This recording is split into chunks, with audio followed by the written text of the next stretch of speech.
and 4. దేవుని వాక్యం నుంచి సమూయేలు మొదటి గ్రంథం 12వ అధ్యాయం 3-4 వచనాలు చూసుకుంటాం.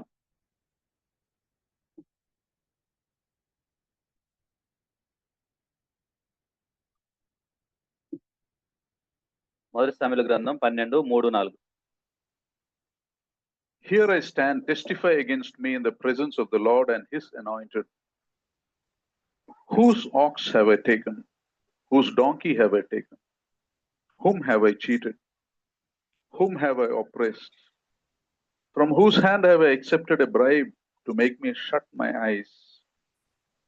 If I have done any of this, I will make it right. They replied, you have not cheated or oppressed us. You have not taken anything from anyone's hands. Let's pray.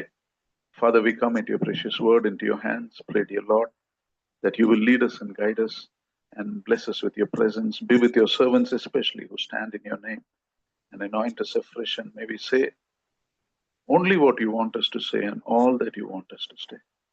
Thank you, Lord. In Lord Jesus' most precious name we pray. Amen.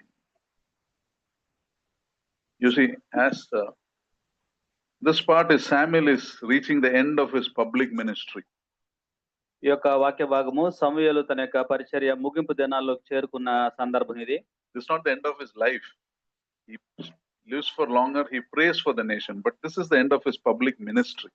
సమూయేలు యొక్క జీవితం ముగింపు మాటలు కాదు కానీ ఆయన యొక్క పరిచర్య ముగింపు మాటలు, ఎందుకంటే ఆ తర్వాత కూడా ఆయన ప్రార్థన చేస్తూ జీవించాడు జనాంగం కోసం. He stands before the people of Israel and he is giving a kind of farewell address. కాబట్టి ఇక్కడ ఇశ్రాయేలీయుల ఎదుట ఆయన నిలబడి ఒక వీడ్కోలు సందేశాన్ని మాటలను పలుకుతూ ఉన్నాడు. And in this address he does something very few leaders will dare to do today. He stands and opens his life for public inspection. ఇక్కడ సమూయేలు ఆ యొక్క జనుల ముందు ఏం చేస్తున్నాడంటే, ఈ నేటి కాలంలో చాలా తక్కువ మంది దైవజనులు చేసే ఒక పని చేస్తున్నాడు. ఏంటంటే తన యొక్క జీవితం అంతటి గురించి ఆయన మాట్లాడుతున్నాడు వాళ్ళ ముందు. You know, he asked the people whether he treated anyone unfairly. మీలో ఎవరికైనా నేను అన్యాయం చేశానని వాళ్ళందరినీ అడుగుతూ ఉన్నాడు. Have I taken your things from you anytime? ఏదైనా ఒక సమయంలో మీ యొక్క వస్తువుల్ని నేను తీసుకున్నానా అని అడుగుతూ ఉన్నాడు. Have I cheated you? నేను మిమ్మల్ని మోసం చేశానా? Have I done anything in my leadership with selfish motives? నేను నాయకుడిగా ఉన్న రోజుల్లో స్వార్థంతో ఏమైనా ఉద్దేశాలు కలిగి సంగతులు జరిగించానా? Amazing questions.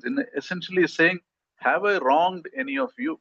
ప్రాముఖ్యంగా ఏమంటున్నాడంటే, మీ పట్ల నేను ఏదైనా చెడ్డ కార్యం జరిగించానా అని అంటూ ఉన్నాడు. You see, Samuel personally was not aware of anything he did unfairly, but now he's asking the nation, do you see anything unfair in me?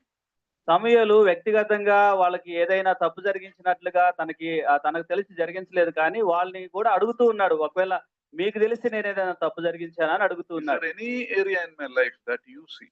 ఏదైనా ఒక సందర్భంలో నా జీవితంలో మీరు అలాంటివి చూసారా అని అడుగుతూ ఉన్నాడు. Now with thousands of people before him, surely someone would have had something to say, right? కొన్ని వేల మంది ఇప్పుడు సమూయేలు ఎదుట నిలబడ్డారు కాబట్టి ఎవరో ఒకళ్ళు ఏదో ఒకటి చెప్పడానికి అవకాశం ఉంది కదా. But the people was said, you have not defrauded us, you have not oppressed us, you have not taken anything from anybody's hand. అయితే అన్ని వేల మంది జనం కూడా ఇప్పుడు సమూయేలుతో అంటూ ఉన్నారు, నీవు మాకు ఏ అన్యాయము చేయలేదు, ఏ బాధను చేయలేదు అని, ఏ మనిషిని వద్ద నువ్వు దేన్ని తీసుకోలేదని వాళ్ళు చెప్తున్నారు. When you retire from your work, what do people do usually? సహజంగా మీరు పదవి విరమణ చేసిన తర్వాత మీ చుట్టూ ఉన్న మనుషులు మీ గురించి ఏం చెప్తూ ఉంటారు?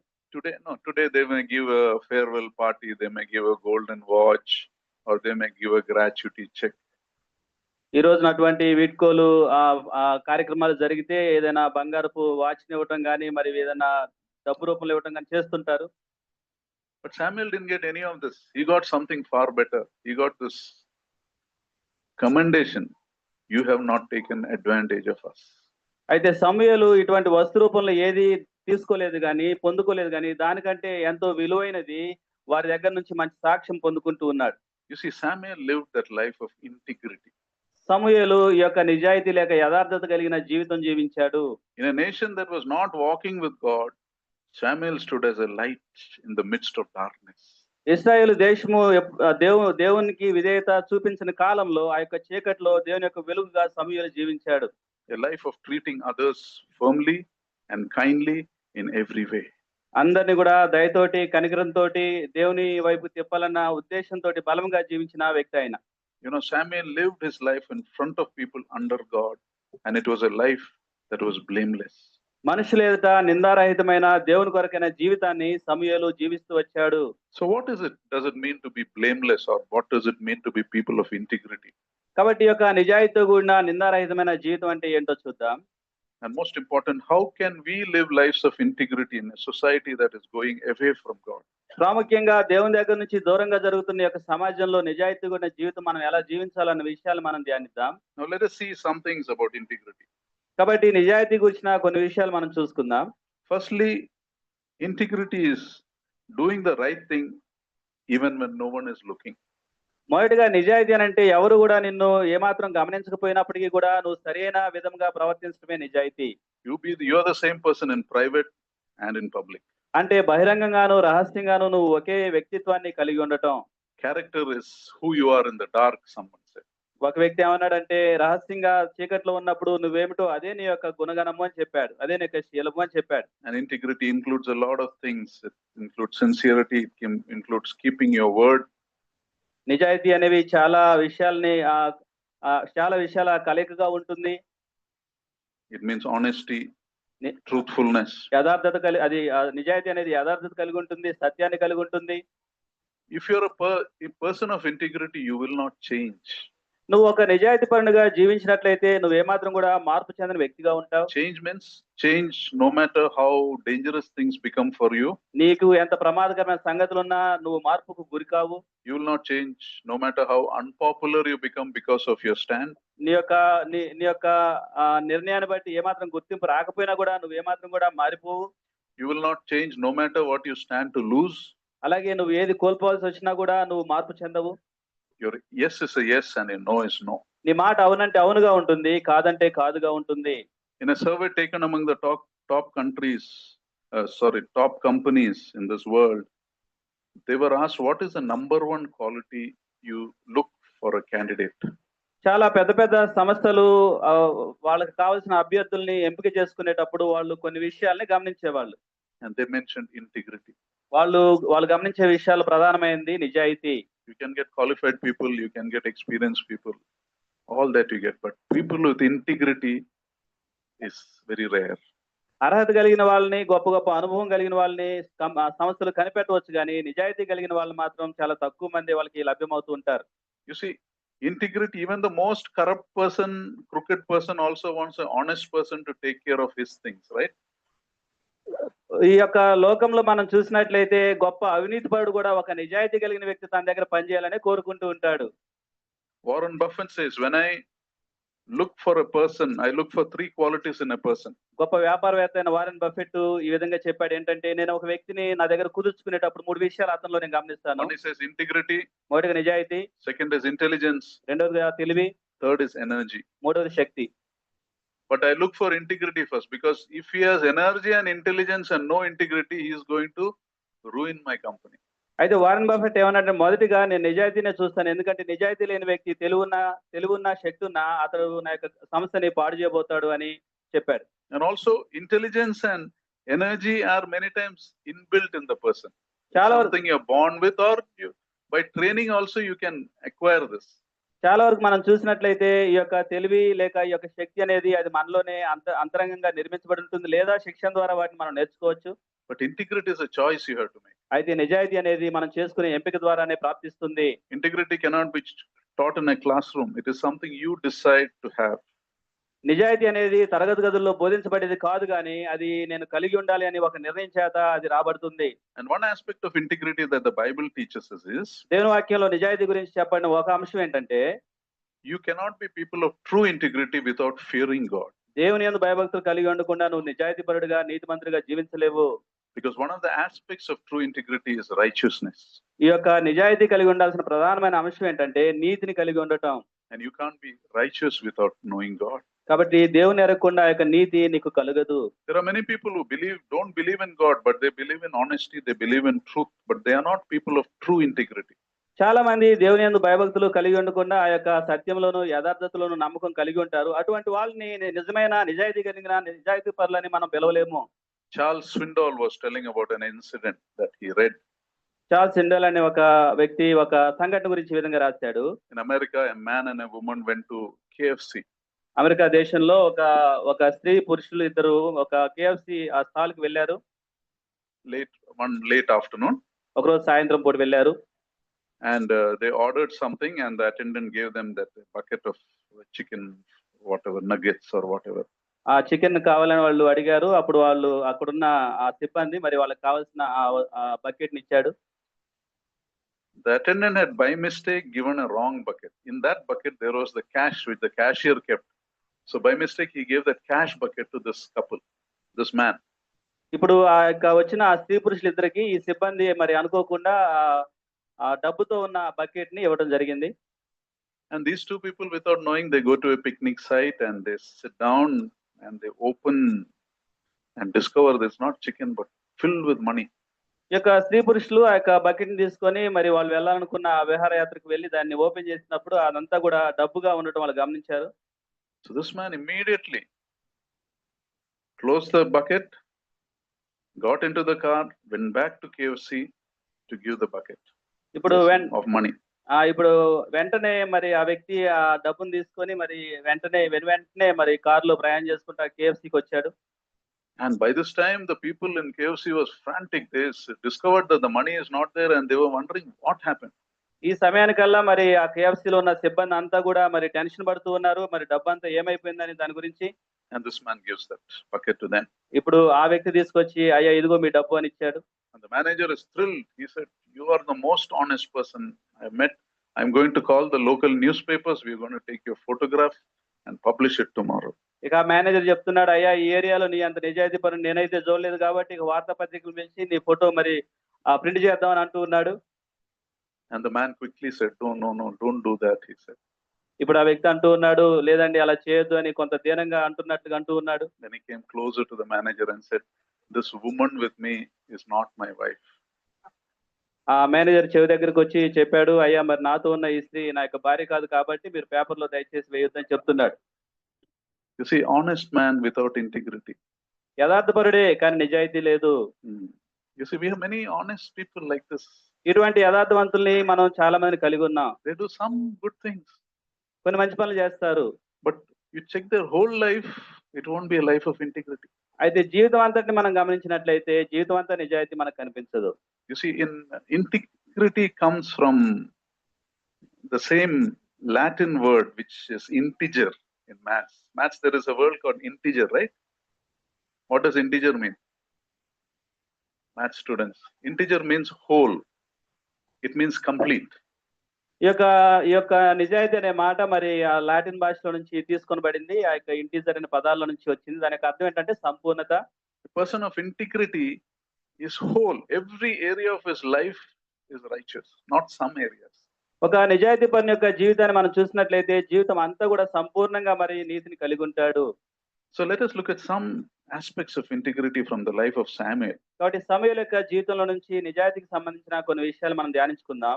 First, మొదటిగా Samuel's integrity was proven over time.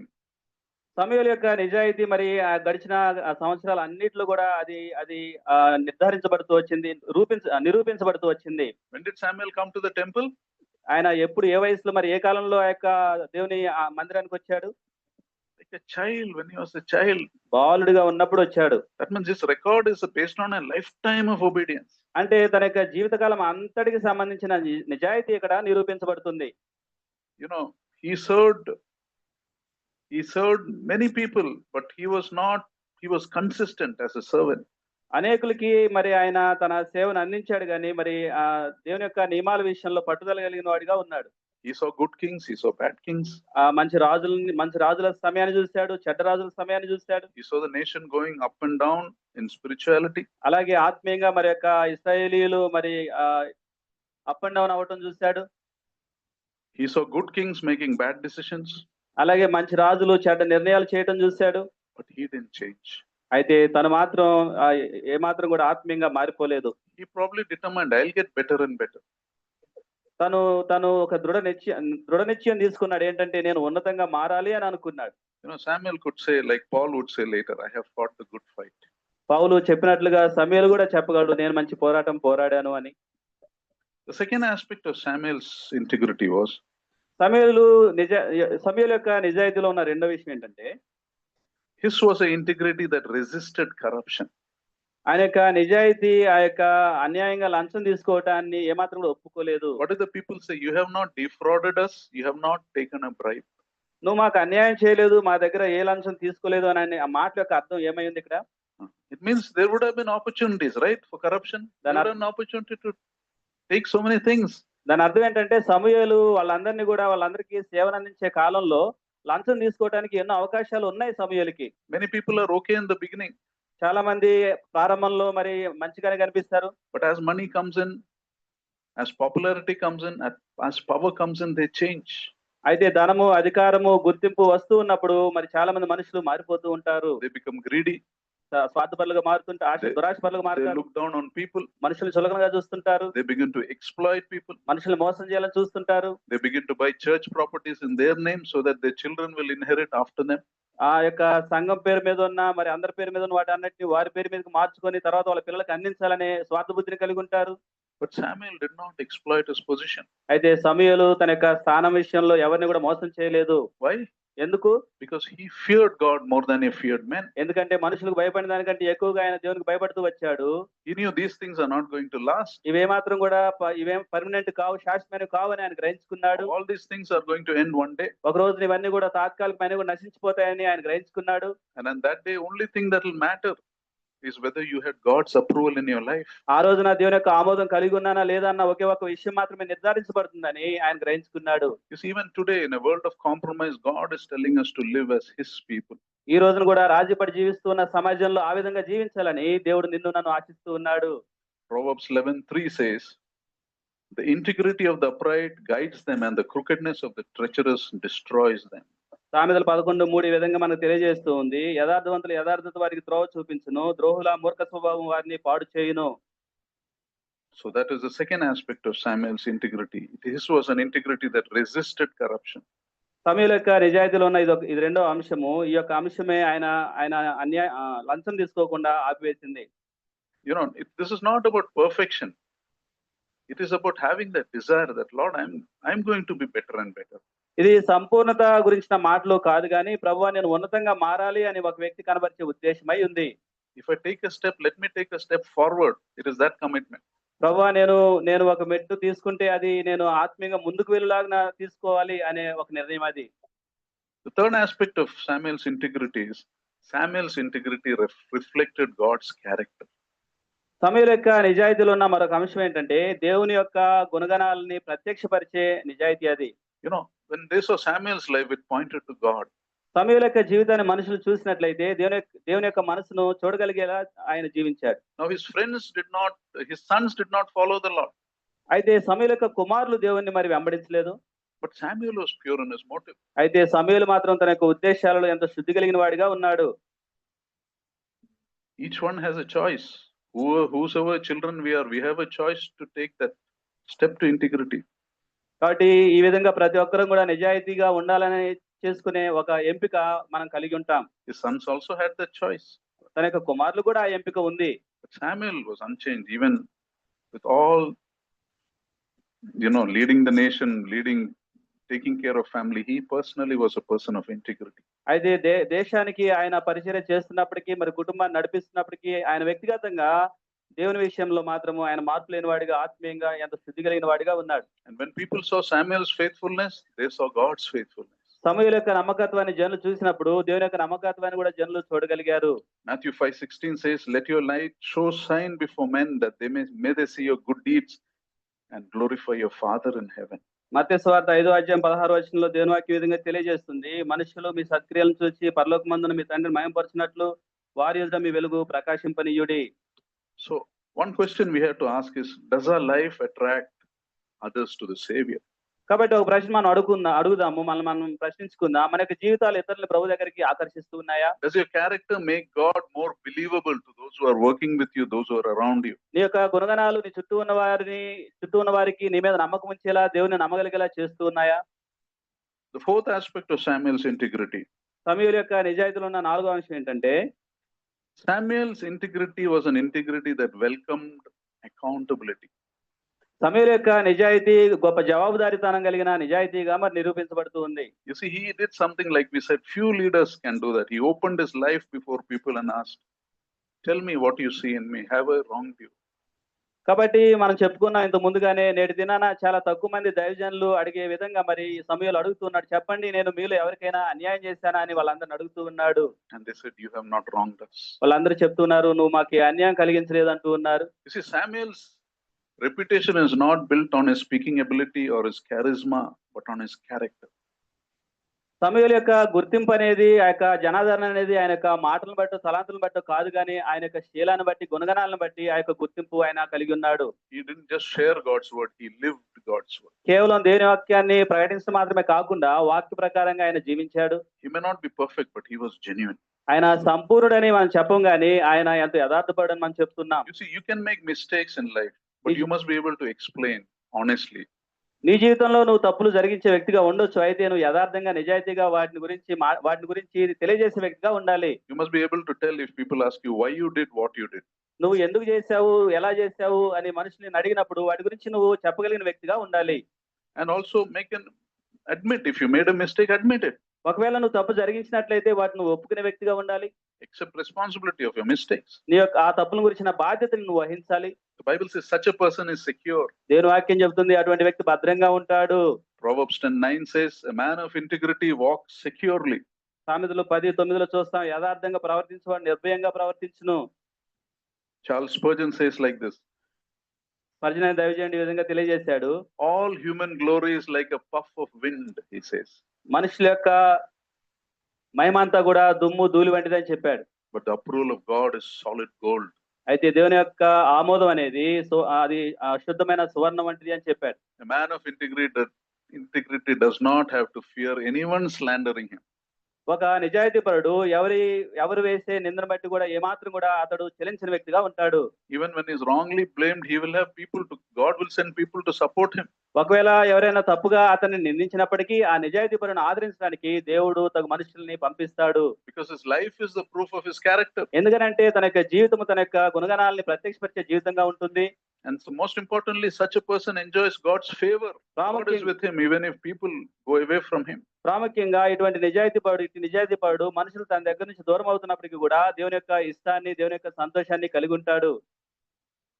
All of you here who have children, remember one thing. If you want your children to walk in the light, make sure you are walking in the light. చిన్న బిడ్డలున్న తల్లిదండ్రులు అందరూ కూడా గుర్తుంచుకోవాలి ఏంటంటే, నీ యొక్క బిడ్డలు వెలుగులో నడవాలని, ప్రవర్తించాలని నువ్వు కోరుకునే వ్యక్తివి అయితే నువ్వు ఆ వెలుగులో నడిచే వ్యక్తిగా నువ్వు ఉండాలి. You cannot behave the wrong way, be rude, be wrong word, tell the wrong words and expect your children to be right. You walk in the light, your children will walk in the light. కాని మార్గంలో నువ్వు నడుస్తూ, కాని మాటలు నువ్వు పలుకుతూ నీ పిల్లలు సరిగా ఉండాలని నువ్వు కోరుకోవటం కాదు, మొదటిగా నువ్వే ఆ యొక్క వెలుగు మార్గంలో నువ్వు ఉండాలి, వెలుగు మాటలు నువ్వు పలకాలి. Remember we said integrity cannot be taught. It cannot be taught. It has to be by example, and it is a choice the person makes. కాబట్టి గుర్తుంచుకుందాం, నిజాయితీ అనేది ఒక బోధించబడే విషయం కాదు, కానీ నిజాయితీ అనేది ఒక ఎంపిక చేసుకుని దాని ప్రకారంగా జీవించాలన్న కోరిక కలిగి దాన్ని పొందుకునేదిగా ఉంది. And Spurgeon says like this. Spurgeon దైవజనుడు ఈ విధంగా తెలియజేశాడు, if your Christianity is only lip Christianity, that means you only talk but you don't practice in your life. He says that is the worst form of hypocrisy. దైవజనుడు ఏమన్నాడంటే, నీ యొక్క క్రైస్తవ మతం అనేది లేదా క్రైస్తవం అనేది, నువ్వు వెంబడించే ఆ క్రైస్తవం అనేది నీ యొక్క పెదల మీద నుంచి వచ్చే మాటల వల్ల మాత్రమే అది కనబడుతూ ఉంటే నువ్వు గొప్ప వేషధారిగా ఉన్నట్లే అని చెప్పాడు ఆయన. To profess Lord Jesus Christ with your mouth and then live differently is the worst kind of hypocrisy. ఆయన ఏం చెప్పాడంటే, నీ యొక్క మాటల్లో మాత్రమే ఆ క్రైస్తవం కనిపిస్తూ దాని ప్రకారంగా నువ్వు జీవించిన వ్యక్తి అయితే వేషధారణలో మరి గొప్ప భయంకరమైన వేషధారిగా నువ్వు ఉన్నావని ఆయన చెప్పాడు. Before we close, let us see some more things about integrity. నిజాయితీ గురించిన కొన్ని విషయాలు మనం ముగింపులో చూసుకుందాం. First, remember, integrity starts with small things. మొదటిగా నిజాయితీ అనేది చిన్న చిన్న విషయాలతో ఆరంభమవుతుంది. Those who cannot be trusted with small things cannot be trusted with anything. చిన్న చిన్న విషయాలలో నమ్మకంగా లేనట్లయితే పెద్ద విషయాల్లో కూడా వాళ్ళు నమ్మకంగా ఉండలేరు. The Lord Jesus himself says in Matthew 25:21 onwards, you have been faithful in little things, I will put you in charge of many things. ఆ విషయం గురించి ప్రభువారి స్వయంగా మత్తయి సువార్త 25 అధ్యాయంలో 21 నుంచి 23 వచనంలో చెప్పారు. ఏమన్నారంటే ఆయన ఈ కొంచెంలో నువ్వు నమ్మకంగా ఉన్నావు కాబట్టి నిన్ను అనేకమైన వాటి మీద నియమిస్తా అని చెప్పాడు ఆయన. Second aspect of integrity I want to share is it is doing the right things more than doing what you want, more than your personal agenda. నిజాయితీలో ఉన్న మరొక వెంబడించాల్సిన విషయం ఏంటంటే సరైన విషయాలు అని అనుకున్నప్పుడు, అది సరి అయింది అని అనుకున్నప్పుడు నీ యొక్క ఉద్దేశాలు అన్నిటిని కూడా పక్కన పెట్టి నువ్వు వాటిని జరిగించాలి. You don't change. You don't change when circumstances change. పరిస్థితులను బట్టో మరి ఏటిని బట్టో నువ్వు మార్పు చెందకూడదు. There are many stories we hear in villages. They divide the farms and land and all that, and suddenly the land value increases and now they don't want to give. They don't want to, share. And so many problems are there like that. ఇక పల్లెటూరులో మనం చూస్తూ ఉంటాం. పరిస్థితులను బట్టి మరి ఆ పొలము విభజించబడిన తర్వాత మళ్ళీ రేట్లు పెరిగాయని ఇస్తామన్న పొలాన్ని వాళ్ళు ఇవ్వకుండా మరి వాళ్ళు మాట మారుస్తూ ఉంటారు పరిస్థితులను బట్టి. But a believer never changes. అయితే విశ్వాసి ఆ విధంగా మార్పు చెందడు. I know a brother. He has a factory and he sells heat exchangers. నాకు తెలిసిన ఒక సహోదరుడు ఉన్నాడు. తనకు ఒక ఫ్యాక్టరీ ఉంది. Heat exchangers అంటారు. Heat exchangers. Translate cheyade avasam. No need to translate that. So one day one customer came to him with an old heat exchanger and told, can you buy this as scrap? Give me the scrap value, you buy it, he said.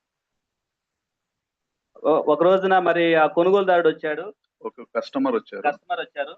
He brought his old heat exchanger which he brought from him and told, can you take it back as scrap? It is very old. కాబట్టి ఆయన ఒక ఈ heat exchanger తీసుకొచ్చి మరి మన ఈ సహోదరుడికి దాన్ని ఇస్తానని చెప్పాడు. దానికి బదులుగా ఆయన దగ్గర ఉన్న చెత్తని హీట్ కండెన్సర్ కి స్క్రాప్ లాగా తీసుకోమన్నారు. స్క్రాప్ వాల్యూ ఇచ్చేయని స్క్రాప్ వాల్యూ ఇవ్వమని చెప్పాడు. So he fixed the price, weight the thing and gave him the money. కాబట్టి దాని ఖరీదును కట్టి మరి తీసుకోవడం జరిగింది. The brother paid him the money.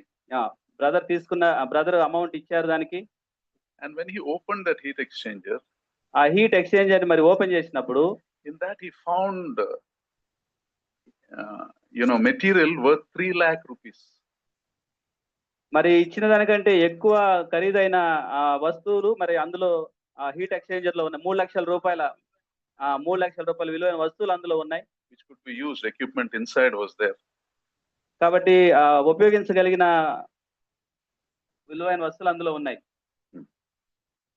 So naturally, what would you do? That is my profit. Suddenly, unexpected profit God gave. కాబట్టి సహజంగా ఏమనుకుంటారు, ప్రభు నాకు ఇచ్చిన దీవెన ఆశీర్వాదం అని అనుకుంటారు. ఆ విధంగా మరి వచ్చినప్పుడు. And he has a ministry also. Says now I can use this money in the ministry also, he thought. కాబట్టి దీని ద్వారా వచ్చే ఈ డబ్బుని నేను పరిచర్యలో కూడా ఉపయోగించవచ్చు, ఇది దేవుని చేతమే అన్నట్లుగా సహజంగా అనుకుంటారు మనుషులు. అతను కూడా అనుకున్నారు.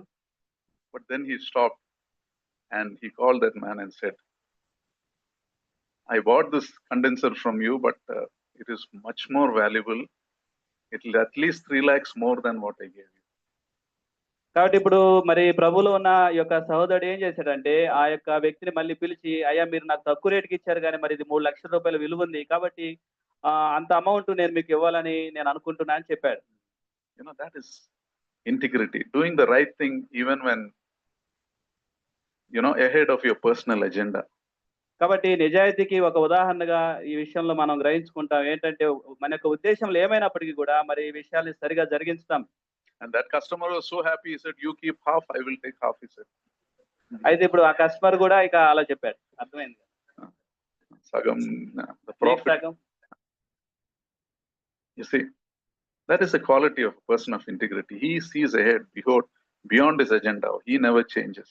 కాబట్టి నిజాయితీ కలిగిన వ్యక్తి ఆ విధంగా మరి తన యొక్క ఉద్దేశాలను పక్కన పెట్టి విషయాలను సరిగా జరిగించే గుణగణాలని కలిగి ఉంటాడు. Another aspect of integrity is you You treat people with respect even if you have nothing to gain from them. అలాగే మరొక విషయం ఏంటంటే మనుషులు నీకేమాత్రం విలువ ఇవ్వకపోయినా, నీకేమాత్రం లాభం లేకపోయినా వాళ్ళని గౌరవించడము, మర్యాదనివ్వటం అనేది నిజాయితీలో ఉన్న మరొక విషయం. You respect everybody. ప్రతి ఒక్కరికి కూడా ఆ యొక్క గౌరవాన్ని, మర్యాదనిస్తూ ఉండాలి. And you talk to people directly, not about them behind their backs. మనుషులతోటి మరి నిజాయితీని వెంబడించే వాళ్ళు మనుషులతో నేరుగా మాట్లాడాలి. వాళ్ళ గురించి చెడ్డగా మరి వాళ్ళ వెనక మాట్లాడకూడదు. So what are the benefits when you try to live that life of integrity? ఈ విధంగా చిన్న చిన్న విషయాల్లో మరి ఈ యొక్క నిజాయితీని అభ్యాసం చేస్తున్నప్పుడు కలిగే ప్రయోజనాలు ఏంటి? You learn to walk in the straight path. First thing, keeps you in the path of God. దేవుని యొక్క మార్గములలో మరి నేరుగా ఉన్న నిటారుగా ఉన్న మార్గంలో నువ్వు సాగిపోతూ ఉంటావు. Second, you don't feel bad when someone criticizes you. You don't get upset with that. అలాగే ఎవరైనా నిన్ను నిందించినప్పుడు, నింద వేసినప్పుడు నువ్వు ఏమాత్రం కూడా నిరుత్సాహపడవు, నిరాశ చెందవు. Because it doesn't matter what the other person says. What matters is what God thinks of you. ఎందుకంటే నీకు మనుషులు ఏమనుకుంటున్నారు అన్నది ప్రాముఖ్యం కాదు, కానీ దేవుని గురించి ఏమనుకుంటున్నాడు అన్నదే ఒక ప్రాముఖ్యంగా నీకు ఉంటుంది. And integrity protects you from falling into the trap of taking shortcuts. అలాగే నిజాయితీ అనేది మరి తప్పుడు మార్గాల్లో, చాలా చిన్న మార్గాల్లో ప్రయత్నించడం అనే వాటిని ఆఫ్ చేసి నిన్ను సరిగా ఉంచుతుంది. One lady said, one person said he was a financial advisor. ఒక వ్యక్తి మరి ఆర్థిక సంబంధమైన లావాదేవీలు చూసి ఒక వ్యక్తి ఈ విధంగా financial means he recommends policies to the clients, LIC or mutual funds or whatever. That is his job. కాబట్టి మరి ఆ పాలసీలు కట్టించే ఒక వ్యక్తి ఈ విధంగా తన సాక్ష్యం చెప్పాడు. He said many times I face a situation where I can sell a product to a customer looking at my company's profit and my commission in mind. If I get a good commission or company makes a better profit, I can sell a product to a customer because customer doesn't know anything. కాబట్టి ఆయన ఏం చెప్పాడంటే, నా యొక్క కంపెనీకి, నా యొక్క సంస్థకు ఏదైతే లాభదాయకమో దానికి సంబంధించిన ఉత్పత్తుల్ని నేను తలుచుకుంటే మరి నా యొక్క కస్టమర్కి నేను అమ్మగలను. And I can also choose something that is beneficial for him and less profitable for me also I can choose. అదే సమయంలో నా యొక్క కస్టమర్కి ఎక్కువ ప్రయోజనము, నాకు చాలా తక్కువ లాభం వచ్చే విధంగా కూడా నేను మరి అమ్మగలను. And God has taught me to recommend what is good for the customer, not what is good for me. అయితే నాకు ఎక్కువ కమిషన్ వచ్చేది కాకుండా నా కస్టమర్కి ఎక్కువ ప్రయోజనం వచ్చేదే నేను దాన్ని అమ్మాలని ప్రభు నాకు బోధించాడు. You see, that is what is talking about. Your words speak louder than your life speaks louder than your words. నీ యొక్క జీవితము నీ యొక్క మాటల కంటే మరి ఎక్కువ స్పష్టంగా ఇతరులతో మాట్లాడాలి. It prevents you from taking shortcuts. కాబట్టి ఆ విధమైన జీవితము నిన్ను తప్పుడు మార్గాలలో వెళ్లకుండా ఉంచుతుంది. The one who gives you money is God, not people. నీకు ధనాన్ని సరఫరా చేసేది మనుషులు కాదు, దేవుడు. The one who meets your target is God's grace, not what people do. నీ యొక్క జీవితంలో ఉన్నత దశకి చేరుకోవడానికి సహాయం చేసేది దేవుడు కానీ మనుషులు కాదు. You just decide to be a person of integrity. నిజాయితీపరుడుగా ఉండాలని నిర్ణయం ఒకటి నువ్వు చేసుకుంటే చాలు. And integrity brings peace in your life. నిజాయితీ నీ జీవితంలోనికి ప్రశాంతతను మోసుకొస్తుంది. It brings honor to you. నీకు ఘనతను తీసుకొస్తుంది. So in closing, let's ask what do people think of your life? కాబట్టి ముగింపులో ప్రశ్నించుకుందాము, మనుషులు నా గురించి ఏమనుకుంటున్నారు? Will they say you have never been unjust to us? నువ్వు మాకు ఏమాత్రం అన్యాయం చేయలేదని చెప్పగలరా? Will they say she was a boss but she never exploited us? ఆమె మాకు యజమానురాలుగా వ్యవహరించింది కానీ మమ్మల్ని ఎన్నడూ మోసం చేయలేదు అని చెప్పగలరా? He was in the church but he led with wisdom, not with pride. సంఘంలో ఆయన మమ్మల్ని నడిపించాడు కానీ గర్వంతో కాకుండా దీనుడిగా నడిపించాడు అని చెప్పగలరా? The way he handled money, he never cheated, he never lied, he never manipulated. ఆయన ధనాన్ని వ్యవహరించే విషయంలో ఏమాత్రం కూడా మరి మోసం చేయలేదు, నిజాయితీగా ఉన్నాడని చెప్పగలరా? In office she works with the same efficiency whether people are watching her or not. అలాగే సంస్థలలో మరి మనుషులు గమనించినా గమనించకపోయినా ఆమె శక్తి అందరితో పనిచేస్తుంది అని చెప్పగలరా? Maybe live lives that echo that kind of integrity. అటువంటి నిజాయితీ కలిగిన జీవితాలని మనం జీవించడం గాక. We live in a world where many people they make promises only to break promises. ఈ లోకంలో మనం చూసినట్లయితే అనేకులు మరి మాట ఇస్తున్నారు కానీ మాట తప్పేవారుగా ఉంటూ ఉన్నారు. They make all kinds of promises. ఎన్నో రకమైన మాటలు ఇస్తూ ఉన్నారు, వాగ్దానాలు చేస్తున్నారు. And from children onwards we start God promise, mother promise, all those things. All our life we make these promises, different levels. మరి చిన్న వయసు నుంచే, చిన్నపిల్లల నుంచే మరి తల్లి మీద మరి దేవుని మీద వాళ్ళు ప్రమాణాలు చేస్తూ ఉంటారు. But you know what the Lord Jesus says, don't make any promises at all. అయితే ప్రభువారు చెప్పారు, నువ్వేమాత్రం కూడా ఒట్టు పెట్టుకోవద్దు అని చెప్పాడు. Matthew 5:37 he says, let your yes be a yes and your no be a no. మత్తయి సువార్త 5:37లో ప్రభువారు అంటారు, నీ మాట అవునంటే అవును, కాదంటే కాదుగా ఉండవలని అంటాడు. That means your words must be so reliable that you don't need to add anything to it to make it believable. దాని అర్థం ఏంటంటే మనుషులు నమ్మాలని నువ్వు మాటలకి మరేదో జోడించాల్సిన అవసరం లేదు కానీ నీ మాటలు ఎంతో నమ్మకంగా ఉండాలి అని చెప్పాడు ఆయన. Our character, our life must be the proof that what he says is always true. It cannot be wrong. మన యొక్క జీవితము, మన యొక్క గుణగణాలు, మనం చెప్పే మాటలు నిజమని ఇతరులు నమ్మేలాగా ఉండాలి.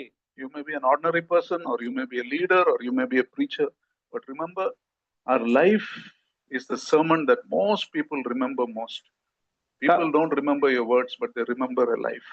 కాబట్టి నువ్వు బోధకుడు అయినా, నాయకుడు అయినా, ఒక సామాన్య వ్యక్తి అయినా సరే, నీ యొక్క జీవితాన్ని ఇతరులు నమ్మగలిగేదిగా ఉండాలి. నీ మాటల కంటే కూడా నీ జీవితం వాళ్ళతో స్పష్టంగా మాట్లాడాలి.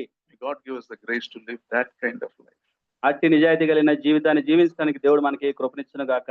The life of Samuel is an amazing example of that. సమూయేలు యొక్క జీవితం అట్టి నిజాయితీకి గొప్ప మాదిరిగా ఉంది. Let us pray. ప్రార్థించు. Let us examine ourselves. Lord, am I living that life of integrity? We say we are believers, but we exaggerate things, we downplay things, we manipulate people. Can we practice integrity in small ways?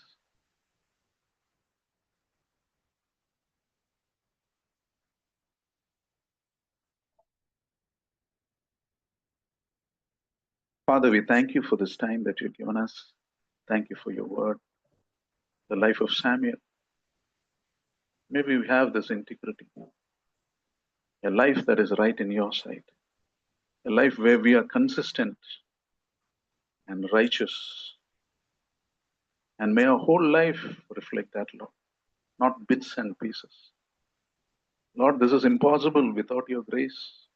This life is impossible without the Holy Spirit dwelling in us. But when we are believers, we have this power to say no to unrighteousness, to say yes to a holy life. May we remember, Lord, that all blessings come from you.